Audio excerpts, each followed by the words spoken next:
Some viewers may find the following video disturbing. Viewer discretion is advised. Hey everyone! Welcome back to Board Games Unlocked, and Dev and I are continuing Middara. Hello. We just got done. Just crushing that boss fight. You guys should go check that one out. We fucking stomped that guy, and in no way, shape, or form. You know, normally they actually say, like, boss fight, you know, before it, and this one didn't. It was just wild combat, or the one before it.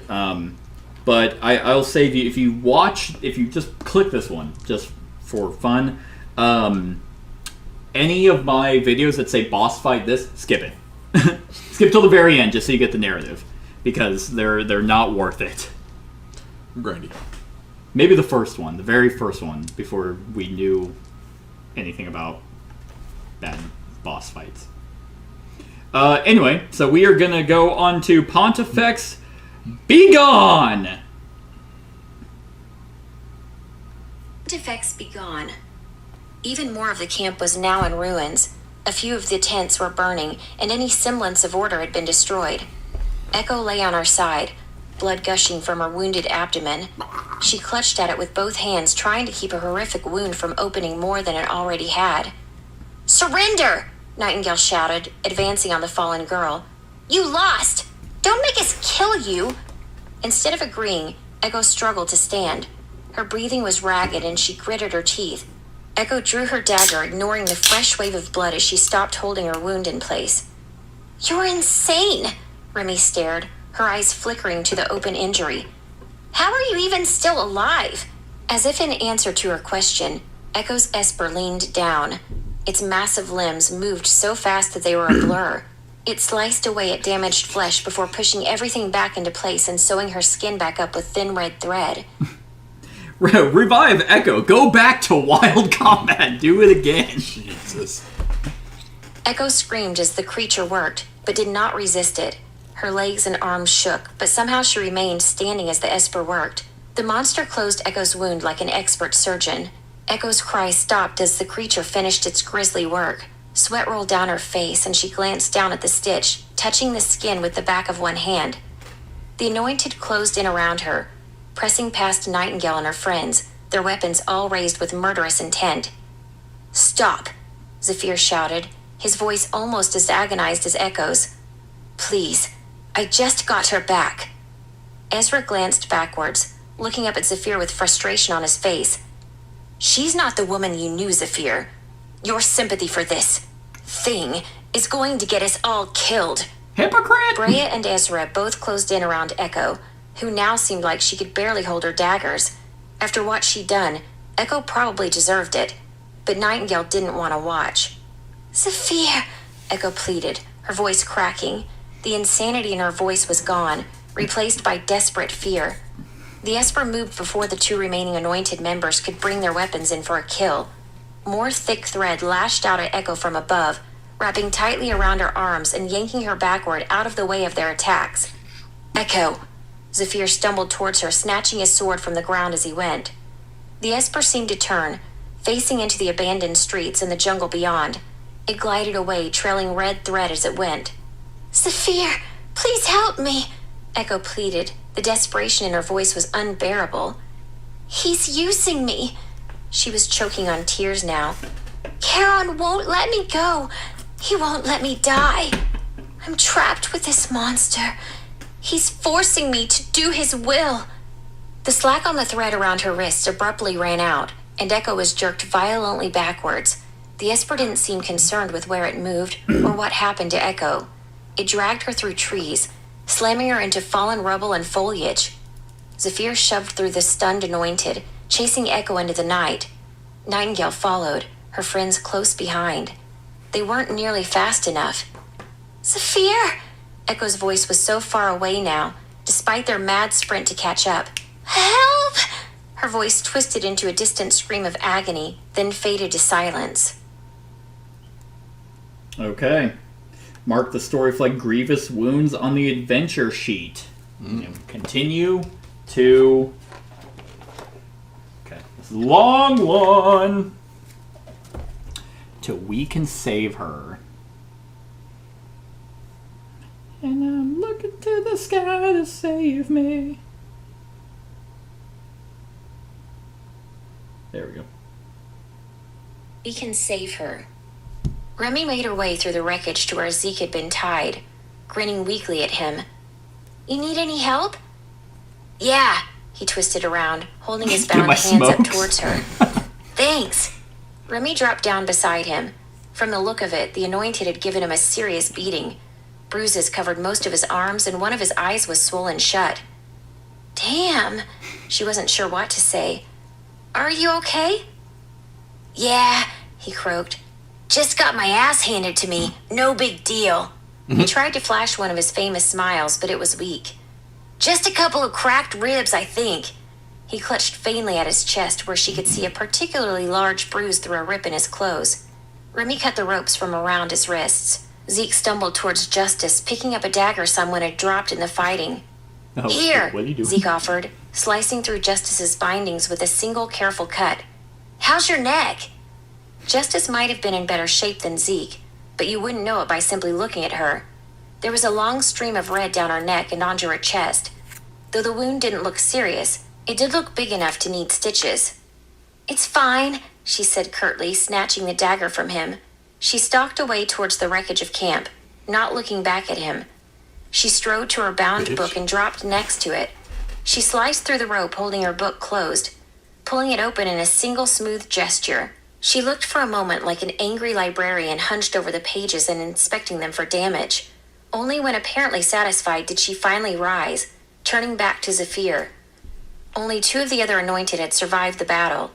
Zephyr had a medical kit open in front of him on the ground, and was on his knees tending to their wounds. Both looked to be in shock, their eyes wide and staring.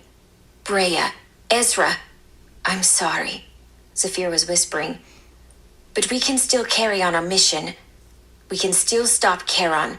Find solace that the others won't have died in vain.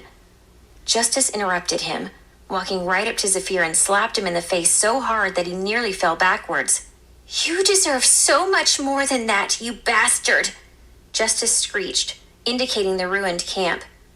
Going to Gehenna without me was one thing, but turning on my friends, the ones who saved your damn life? You imprisoned Zeke and I, and drove the others off. And how did that work out for you, huh? When Echo showed up, we were at a severe disadvantage, and look how many people died. You screwed us. What are you going to do? Stop Charon with your army of 2 anointed members?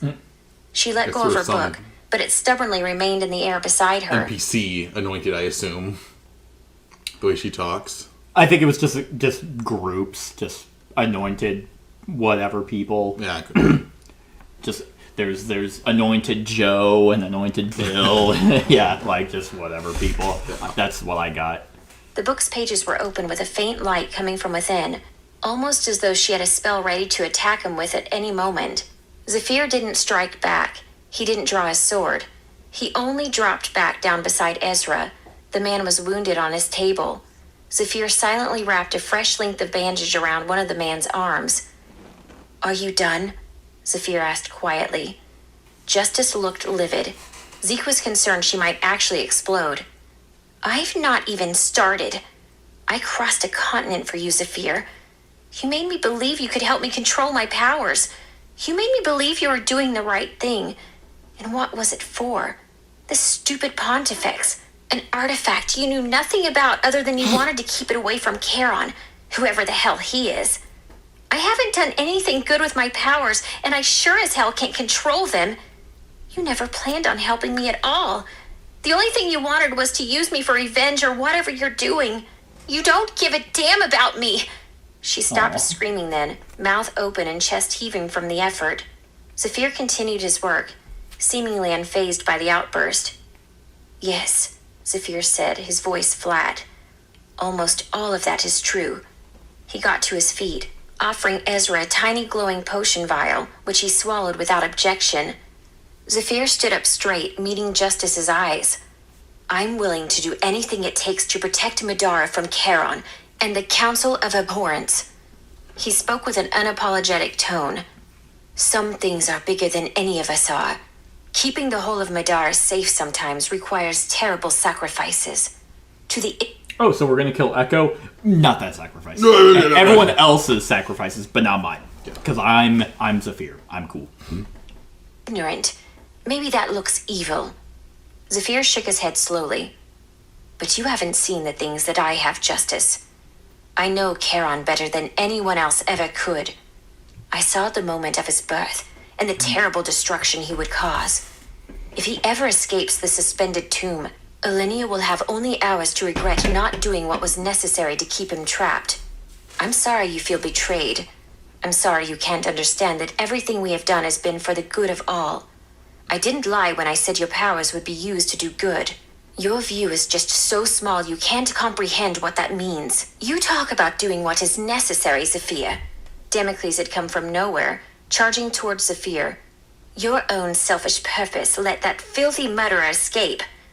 Was that necessary? Damocles pointed with his weapon off into the dark, growling. She didn't just get my mother killed. Your girlfriend just killed her own people right in front of you. She could have killed all of us, and yet you just let her go. Yet again, you see only the small picture, Zephyr snapped. She could be a powerful ally if we were able to free her. That's a shitty excuse for you to get what you want, Damocles scoffed. Echo gets to live, while everyone else is slaughtered. Damocles moved to close the distance between them, his weapon arm twitching. But Nightingale reached out, putting one hand on his shoulder.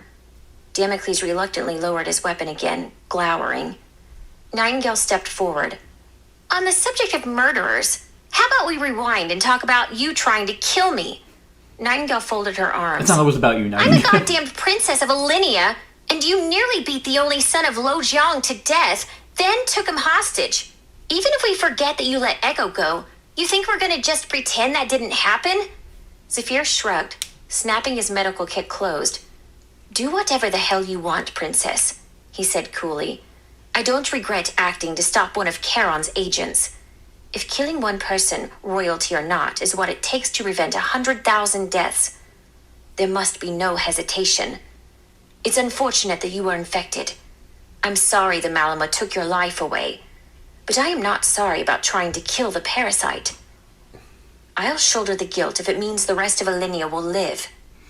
I hate this guy. It's like, I don't disagree with what he's saying, but the fact that he's a hypocrite on top of all that completely discounts any. It's like, yeah, no, I would agree with you. One life to save many, sure, except whenever it affects your own personal interests, then your entire belief system is out the window. So you have no integrity. So fuck off.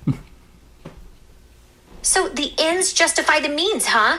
Nightingale replied Yes. dryly. Zephyr nodded. None of you have any idea how dangerous the Malama is. We're talking about the personal esper of a self-proclaimed god. It is loyal, eternally patient, and overwhelmingly strong. It is not a matter of if it will consume you. It is a matter of when. He walked a few steps closer to Nightingale. Damocles and Remy both tensed on either side of her, but Zephyr didn't make any hostile gestures. He just looked her right in the face. I can see it in you now, princess. Zephyr scanned her face more carefully. Its sinuous tendrils wrap tighter and tighter around your soul every day. It fills your nights with nightmares. It twists your desires and manipulates your perceptions. Eventually, you will dream its dreams and think its thoughts. On that day, you will serve the Malama without even knowing it. He paused, staring. I can see it in your eyes. You know what I am talking about. Nightingale pulled back, looking away from him. Nightingale is in control, Remy argued, stepping up beside her friend and patting one of her shoulders reassuringly. Admit it. You're wrong about her. Just because Nightingale is herself now doesn't mean she will be forever. Zephyr frowned. The Malama will take control, and it will be all the more dangerous because of who she is. Some farmer out in the middle of nowhere could be taken, and the Malama would only have one man to use. With Nightingale under its control, it could manipulate all of Alinea. It is as patient as its master. If the demon needed a century to gradually pick off the royal family before it took control, it could wait. You don't seem to have a problem with parasites when it comes to Echo, Damocles snarled. Zephyr glanced at him. If you think I won't admit that I don't want her to die because I care for her, you're wrong. I know my judgment is clouded, but there is reason in it. Echo has secrets that could help us against Charon. Nightingale has nothing to that end. Well, what are we supposed to do now, Zephyr? Nightingale asked, drawing her weapon. There's no way to know you won't try to kill me again. But you may be right about this Charon guy, and we can't ignore that either. Sounds hot. It looks like you need our help if you want to save Echo. Whether she can actually help us against Charon or not, you can see how this puts us in a bad position. You can't seriously be considering, Damocles began, his shock joined by several others. Rook and Zeke sounded equally indignant. Everybody shut up! Nightingale yelled, glaring at them all. You suck. Just because he's an asshole doesn't mean we can't listen to what he has to say. I can't ignore a threat to Alinea like this. And Echo, as much as I hate to admit it, she's being used as a puppet, almost literally. Nightingale pinched her finger and thumb near each other and held up her hand. I'm sure you can all understand how I could relate to that just a little bit. We're going home. Nightingale put a hand on her hip and faced her friends. Sorry You're all about here her. trying to free me from the Malama, right? What Zephyr is doing isn't that different. She paused, letting the weight of her statement sink in. None of the others objected, not even Damocles. Nightingale cleared her throat. All right, Zephyr, why don't you tell us what you think should happen next? You're still in control, Zephyr began. Cooperation is still possible. During the attack, Echo managed to steal the piece of the Pontifex I had. No, you gave it. You gave Making it to her. you the only We one with saw. a piece still. We can't allow Charon to take control of the assembled artifact. It'd doom us all. And you need it if you are to have any hope of extracting the Malama. I propose we track Echo down and recover the piece she stole. She couldn't be far from here. The piece you gave her, you mean? Justice grumbled. Zephyr I'm glad they ignored know their her. own callouts. Yeah. Our chances are better if we work together. The Anointed are not at full strength. He gestured at the two injured Anointed, both resting now. But we know this enemy better than you do. With our help, you might even be able to get all three pieces together in time. Okay, there's only 3. If we don't, Nightingale asked, meeting his eyes, will you try to kill me again? Zephyr shrugged. Yes, but as long as you are in control, I'll not make another attempt. Nightingale turned that over in her head. There was some small part, buried deep in her subconscious, that was grateful to know someone wouldn't hesitate to cut down the Malama. Being a slave until she died, forced to attack the one she loved and possibly bring terrible danger to Alinea was a horrifying thought. At least someone would be working to prevent that. Of course, Zephyr had already been wrong about her once. Would she be pleading just as earnestly that she was still herself when he attacked her the next time? Suppose we tell you to go eat a dick. Maybe we do it all ourselves, and you can get the hell out of my kingdom, Nightingale asked. Zephyr paused thoughtfully, looking back to the injured Anointed at the table. We can't win against Echo alone, not at our present strength. I'd return to the rest of the Anointed, far away in the west. After a failure like this, we would renew our forces and return. For Echo, or from me? Nightingale shifted uncomfortably. They will see the danger in both, as I do, Zephyr explained. My own judgment has been somewhat clouded. They will not be as merciful. Rook stepped up beside Nightingale, drawing his weapon and hefting it over his shoulder. What if we take preemptive steps to prevent that threat? You already attacked both ruling families, and you've openly stated your intention to kill the second princess of Alinea. If we let you go, you're telling us that Nightingale will have assassins after her? I think King Balthazar would expect me to kill you in order to protect his daughter. Hey, where the fuck is Zephyr the stepped king? between Rook and He's the on that injured hunt. Anointed. He drew his sword in one 8-year quick hunt. motion, Yeah, then dropped some- it on the some kind ground, of- spreading his arms wide. He turned to face Nightingale. We are in no place to negotiate, Princess. Zephyr spoke plainly. Every charge Rook makes is true. If you order it, I will let you kill me yourself. But you must decide. Decide if you want our blood on your hands. Do you want to be responsible for killing a man who has dedicated his life to protecting Middara from Charon and his agents? Just because I'd kill you without hesitation doesn't mean that it wouldn't be for the kingdom you've sworn to protect. When the Council of Abhorrence is victorious at last, and everyone you love is dying around you, those deaths will be on your head. Can you live with that? Are you seriously listening to this asshole? Damocles stepped up and shoved Zephyr, sending him back a couple of steps. Zephyr said nothing, and instead simply smiled wickedly at Damocles. Damocles snarled and turned towards Nightingale. His girlfriend killed my mom. I'm not here to kill some mythical god that a bunch of tinfoil hat cultists are after. I tagged along to avenge the awful things that have already been done to those that your family has sworn to protect. Do what you will, princess, but I will not help save Echo. I'm here to bring her the justice she deserves. Nightingale nodded in thought, then felt one of Rook's steady hands on her shoulder, and she looked up to meet his eyes. I feel like if anyone were to leave the party, I think it'd be him. Like, you mean it'd be Justice? You mean it'd be... Yeah, I know, but I like him. I have to decide, Rook said. Balthazar made me your sword and shield. I can make the decision so you don't have to carry the burden. No, Nightingale said, her voice stern. Only Zeke or I have the authority to pass judgment like this. This is the burden that comes with being royalty. Pick up that sword, the Malama hissed in her mind. Without being able to stop herself, Nightingale obeyed. She walked a few feet away to the body of a fallen anointed and lifted the shining metal from beside his corpse. It still glittered with Echo's blood. Zephyr will hunt you to Middara's farthest shore. The Malama's voice was loud and angry. He tells you lies about your safety, so your allies will spare him. But as soon as he has another chance, he will kill us, and your friends will try to protect you, and he will kill them too. It's not just our lives, it's theirs as well we must save. Nightingale felt her arm lift of its own accord. Turning the sword in her hand, she felt a sudden wave of energy. Nightingale wanted to move, to act. The Malama was right about her friends. Zephyr had tried to kill them too. Her death wouldn't guarantee their safety from Zephyr. She frantically replied to the Malama against her better judgment. So what? What do we do here?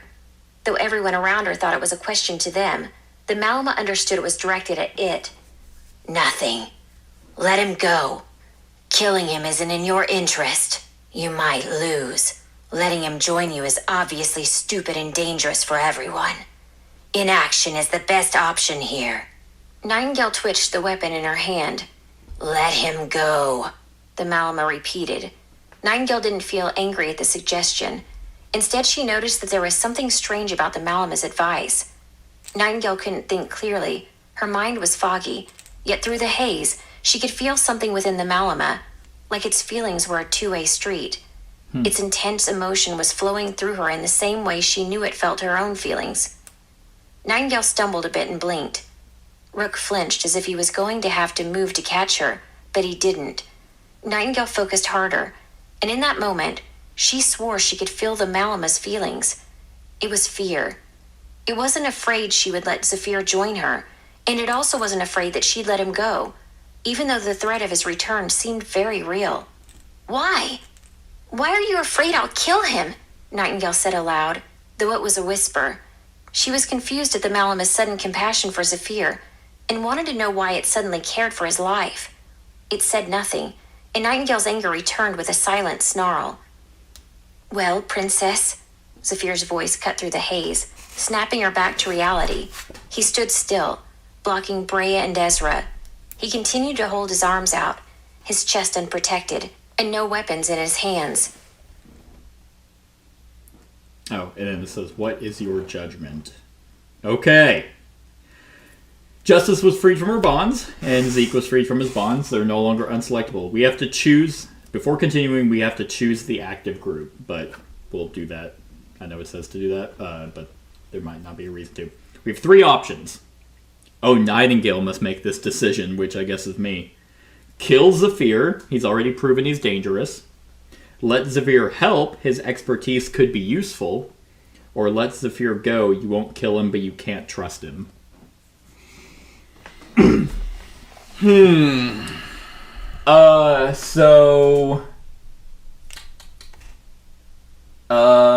My initial thought was the third option. What, let him go? Mm-hmm. I don't know, It's like, because he's trying to play the It's like, okay, let him go because, like, obviously he tried to kill us. And Trepidatious with going with anything that is with the Malum, though.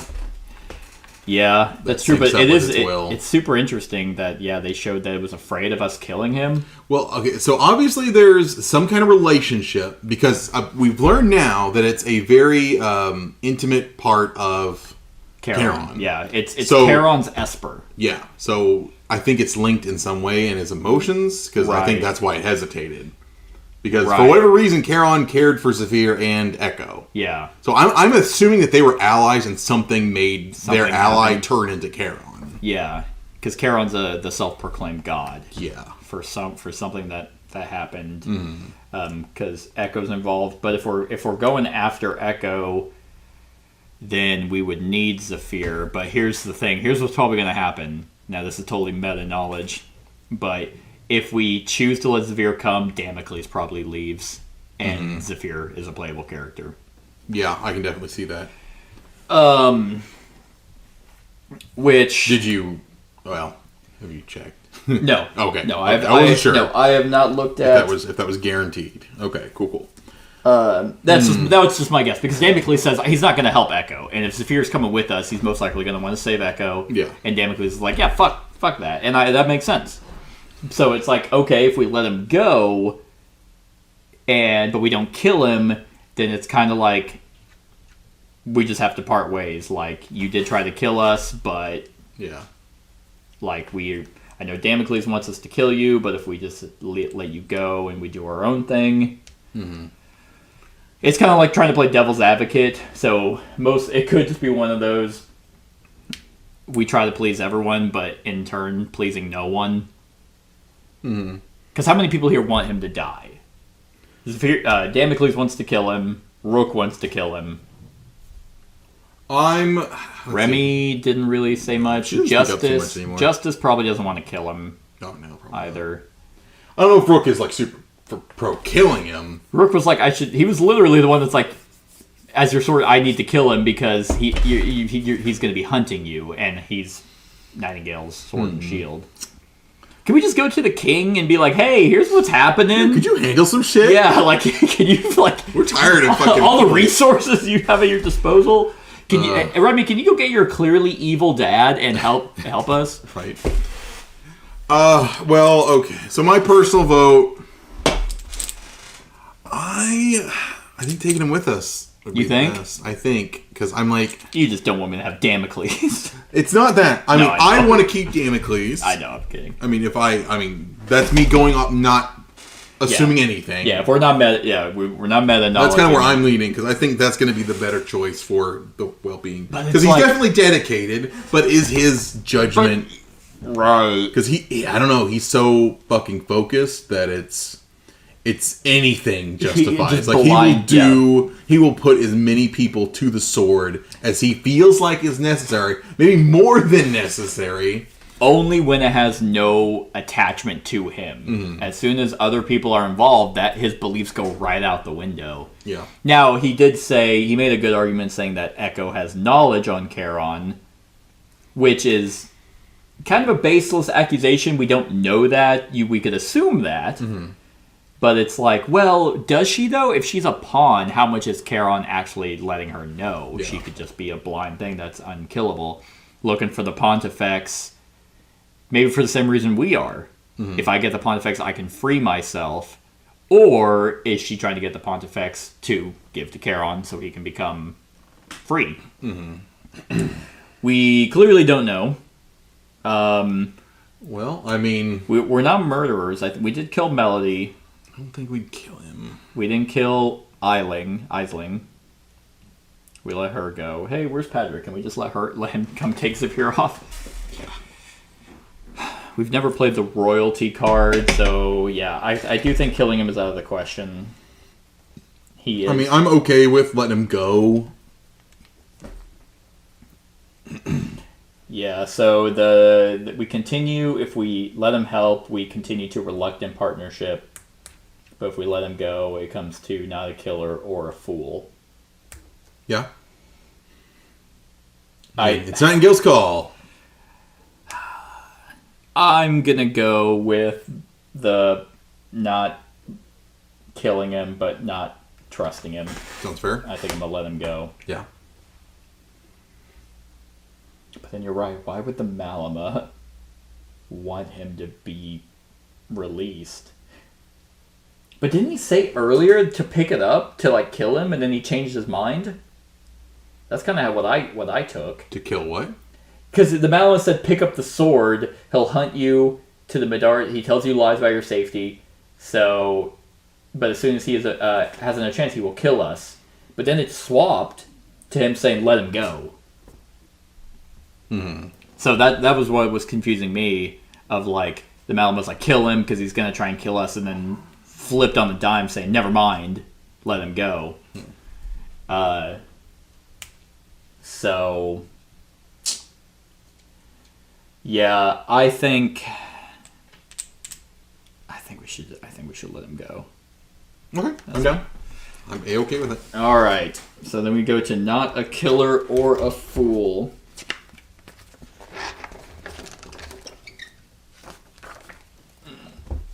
Ew.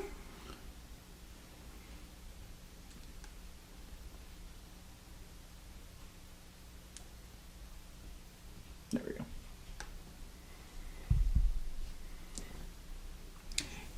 You gonna play? Not a killer or a fool.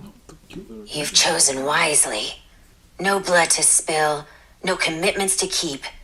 I'm proud of you, Nightingale. Be careful, though. I choose more mine. Leaving this man alive will allow the threat to persist indefinitely.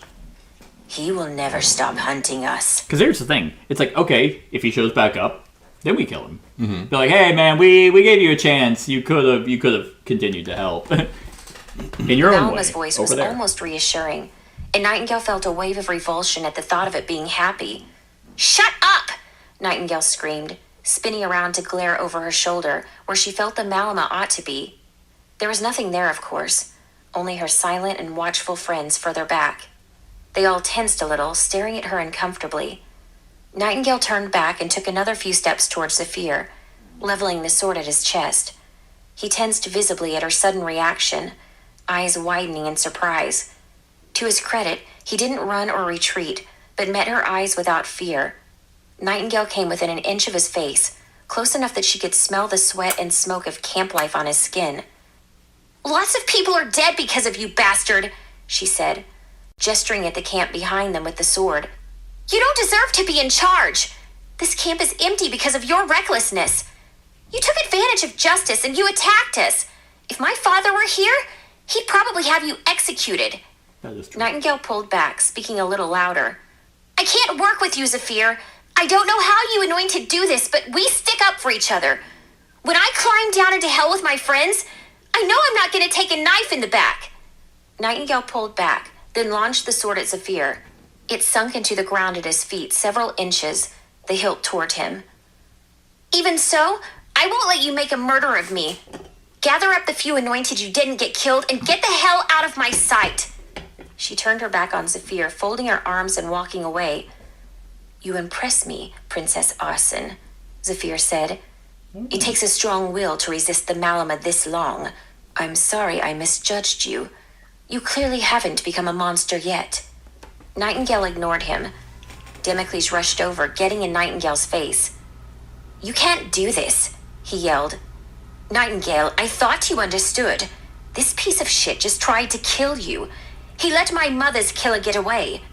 Damocles drew his weapon, stomping past her towards Zephyr. He might have made it if Rook and Zeke hadn't been up there to stop him. Each of them took one of his arms, dragging him kicking and cursing away from Zephyr. You let scum like this get away, and he'll only come back for you later, Damocles argued. We have to kill him while we have a chance. Zephyr helped the injured anointed to their feet. As difficult as it would be for them to travel through the abandoned city and the swamp beyond in the dark, Nightingale had trouble feeling any sympathy. Some small part of her still hoped they'd get eaten by predators. Come on, Justice, Zephyr said, after a few minutes to gather supplies. We're leaving. Justice didn't move. I think I know who my friends are, Zephyr. Zephyr blinked, eyes widening a little. There were a few moments of tense silence before he shook his head and started walking, leading the other anointed on before him. Zephyr turned back to look briefly at Justice. I thought you of all people would understand the importance of our mission, Zephyr said, looking sadly at Justice. Please reconsider. Believe me, I have. Justice snapped the massive tome shut with an air of finality. Find someone else's friends to murder Zephyr. You can't have mine. Zephyr finally forced himself to turn away. He led the surviving anointed from camp. Nightingale and the others followed, weapons raised all the way, making sure they were gone. Before they stepped into the swamp, Zephyr stopped and turned to look at Nightingale. I have one last request, Princess, he said quietly. Nightingale watched him unmoving. Echo is a victim like you, he said. She is a helpless slave to powers beyond her control. Save her if you can. I will, Nightingale answered without hesitation. If we can. Good. Zephyr turned back and resumed his walking pace into the dark. If she dies, I will hold you all responsible. Then it will be personal. He vanished into the dark without another word. You fuck off. Okay, we mark the story flag irreconcilable differences. Irreconcilable, maybe. Does the party have the story flag last of her coterie? No. Coterie? Where's that could be from? I have no idea. Is that on there? Yeah. I mean, yeah, it's right there. We How don't far have back it. was it? Huh? Last of her coterie. No idea. No idea. So we don't. So we continue to patterns in the dirt. 332, baby. Okay. Twice it's referenced that. Yeah. What was the last one? Was it during the fight? Maybe? I'm actually not remembering. Okay, patterns in the dirt. Patterns in the dirt. Nightingale felt someone's hand on her shoulder and looked up to see Zeke smiling down at her. Hey, Night, you doing okay? He asked. Yeah, she forced herself to nod. I think so. Why? He shrugged. I think you made the right choice, and we have more important things to do, like tracking down Echo and that I'm Pontifex getting our piece. parents involved. I don't think we should wait, even just until morning. If she gets away, I, for one, won't be helping, Damocles barked. I expected better of you, Knight. All this time, I've been able to trust your judgment, and you've never let me down. But now you let someone who tried to kill you just walk away like a coward. And on top of that, you're asking me to help you save the one who got my mother killed. He shook his head. Do what you want, but I'm going to do what I can to make sure that bitch gets what she deserves. Nightingale turned, glaring at him. You promised to help me get the Pontifex, Damocles. Are you going back on your word? Damocles glared back at her. Nightingale met his eyes without flinching until he eventually turned away with a growl. I'm good for my word, he grunted. That doesn't mean I have to do anything to help that murderer. Good, Nightingale nodded. Damocles stalked off, and Justice slipped up beside her. Justice embraced Nightingale in a sudden hug. Thanks, Knight. I was afraid that things were going to go bad, Justice said. I'm glad they didn't, Nightingale admitted. Zephyr's an asshole, but his mission does seem important. Hopefully next time I see him, I'll have the Malum banished and he won't have any more reason to get violent. Zephyr shows back up. Nightingale's wearing Echo's face. Hey, Zephyr, it's me, Echo! You made me I love you, honey! And they have one of the full art things, like in the book. Oh my god! I think His face is just like horror. I don't think she got the Malama banished. Hopefully we never see him again. Ah, gotcha! Let him fight Charon all he wants, far Oh, away from fuck. us. Rook cleared his throat. We still haven't figured out how we're supposed to find Echo. Any ideas, Nightingale? One, Night sighed, turning away from all of them. She let her focus drift a little, and she could feel the Malama there, its presence following her. She could hear its laughter echoing off the ruined buildings all around them. As usual, no one seemed to be able to hear it. What do you want, princess? Nightingale took a deep breath and concentrated her thoughts.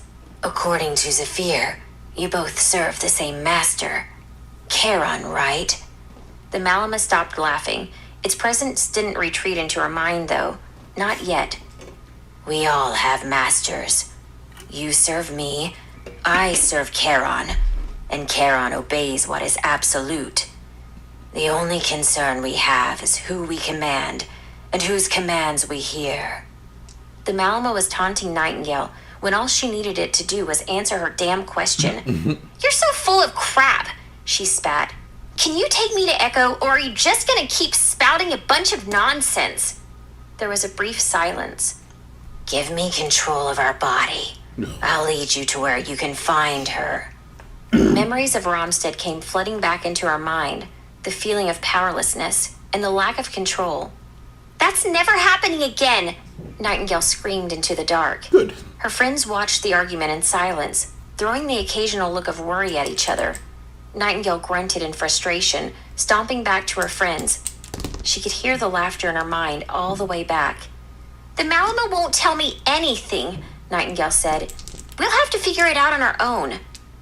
Remy piped up from beside the nearby campfire, looking at a patch of dirt. Hey guys, check this out. Gage was sitting beside it, looking very proud of himself. Nightingale hurried over, crowding around the playing ground along with everyone else. A pair of tracks was cut into the ground where Echo had been dragged. That Stitcher yanked her away from camp, remember? Seems the first time I Remy successfully used it in that Forget fight. the Malama. We can just follow these. Sounds good. Rick bent down, inspecting the tracks. Damp ground, but not too wet. So long as it didn't take her through the thickest swamp, it should be easy enough. We should hurry, though. They gathered up the remaining supplies from the wreckage of the camp, then set off into the ruined city after the tracks. Can you tell me if we have the story flag experience guide? No, so we go with the Trail to Echo. I honestly think, though, a lot of these are mainly narrative points. Right. Where they... Right, because that's the only way Patrick can speak, is through those narratives. Right. Versus any, so 337. Versus any actual, game-changing stuff. Okay, thank God we were story adventurers. I was like, man, I feel like Nightingale needs to come back.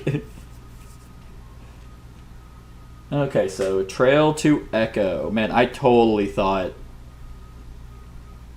this was going to be the end of the chapter. What the hell is it? I take it if we had decided to try and kill him, that would have been the fight that you mentioned. Yep. Trail to Echo. Rook and Damocles led the way as they Another full followed the fucking trail boss that fight. Echo had These left were through the very wilderness. healthy. Yeah. Between the two of them, they kept the group on course. The sun rose as they hiked, though only sparse rays found their way through the thick canopy of looming trees. Rook soon felt the oppressive heat and humidity, soaking them to the skin and drawing a cloud of biting insects behind them. However unpleasant their trip was, it looked like Echo had a far worse experience. Her trail had not been chosen carefully, cutting straight across water, logs, and rocks, and through thickets of thorny plants. Rook found occasional bloodstains and bits of ripped cloth snagged on sharp branches, apparent injuries from her hasty departure. The Esper controlling Echo didn't seem concerned with her comfort. Then again, Rook considered the possibility that Echo might have intentionally struggled violently in order to leave a trail so that she could be found. The trail continued for some miles, until morning it turned to afternoon, and they found their way to a patch of thick swamp. On the other side of the murky water, Rook could make out an opening in the ground, and no more trail on the other side. It looked treacherous to cross, and its writhing ground signaled the presences of something that looked nasty enough to try and stop them if they had tried. Rook held his hand up, stopping the group. Hey guys, he said, pointing. I think there's a cave over there. Judging by how this trail ends, I'd bet money that Echo's inside of it. Damocles stood at the edge, where the ground became something wet. Let's get going then. I'm itching to fight. Remy scratched at her bare legs. I'm itching to not be in this swamp. Should have worn pants, Rick chastised, glancing back. Yeah? Remy asked sarcastically. And you should have worn a shirt. Because I'm in heat from looking at you. What? I'm part bird. Was yeah. it a cloaca? Then we restore adventurers, and then continue to the murky lake. It's getting murky. Which that's a biggin. So yeah, who knows what's going on there? All right. But we will continue that next time On Middara Malum Act 1. Hope you enjoyed. Stick around for the rest of the series. Other than that, like, comment, share, and subscribe, and have a wonderful whatever time of day it is for you. Thank you. Hey everyone, thank you for watching, and I really hope that you enjoyed the video. If you would like to see more of my content, go ahead and click that subscribe button and the bell to be notified whenever I upload any new content. If you feel like supporting the channel, you can go ahead and click that Patreon link to be taken to my Patreon, and any help is truly appreciated. Other than that, stick around for any other run-throughs or reviews or cool top 10s or whatever I feel like putting on. Other than that, like, comment, share, and subscribe, and have a wonderful whatever time of day it is for you.